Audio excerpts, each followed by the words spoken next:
ยบร้อยขอจะต้องเพื่อเป็นเกียรติเล่นและจ่ายผ่านไปต่อไปทีละทีตีเดียวเต้นเสื้อ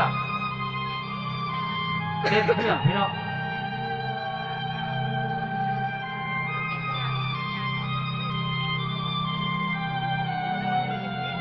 เป็นผู้เดียวในประเทศลาว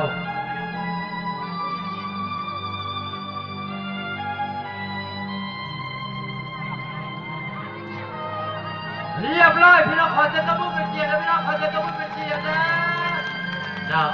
นักแสดงของกองกระดิ่งเพลงซ่า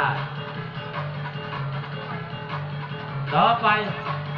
ทีละทีตีเดียวเตะถ้วยขึ้นใส่หัวสำหรับถ้วยใบนี้แม้เป็นที่ห้องหับของถ้วยใบต่างๆที่จะเตะขึ้นมาใส่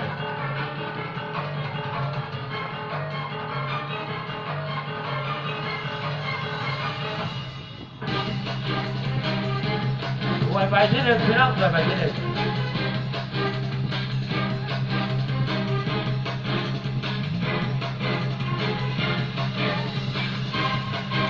เอาไปแล้วพี่น้องเอาไปแล้วขอเสียงตบมือ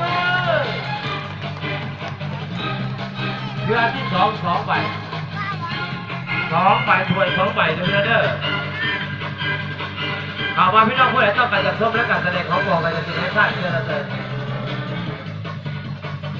เอาไปแล้วพี่น้องเก่งมากการถือว่าเรียบร้อยเนาะในการเตะถ้วยคือตั้งในหัวให้พี่น้องได้ชมกันหรือทั้งก็บีบตีเดียวพี่น้อง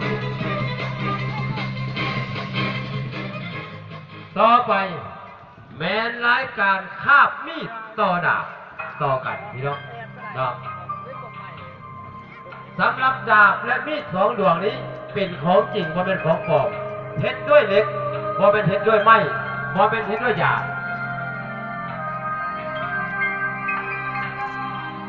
ถ่ายรูปไปแล้วพี่น้องเด้อ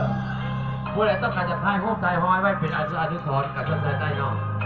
เพราะเขาเปิดกว้างทุกอย่าง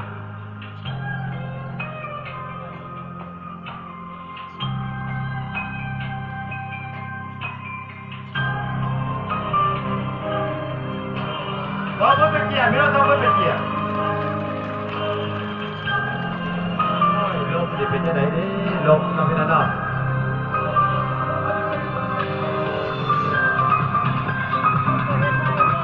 ลบหลายพี่น้องลบหลาย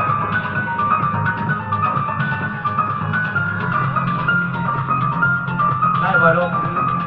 บหลายโทษเนาะลบหลาย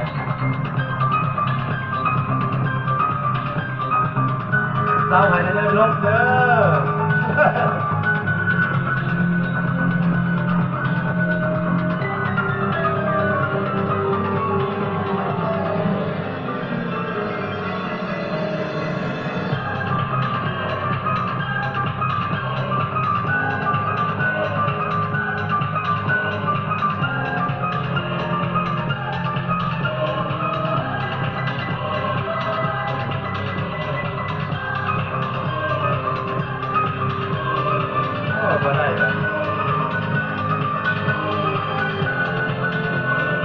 จะต้องมาเป็นเกียร์แต่ไม่ได้ก็จะต้องมาเป็นเกียร์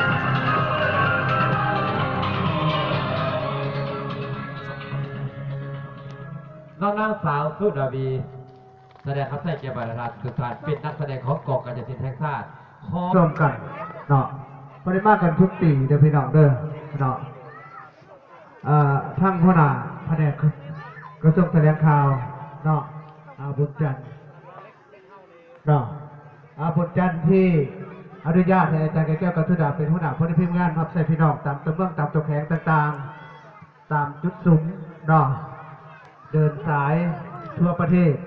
สำหรับปี 2018 นี้พี่น้องเนาะ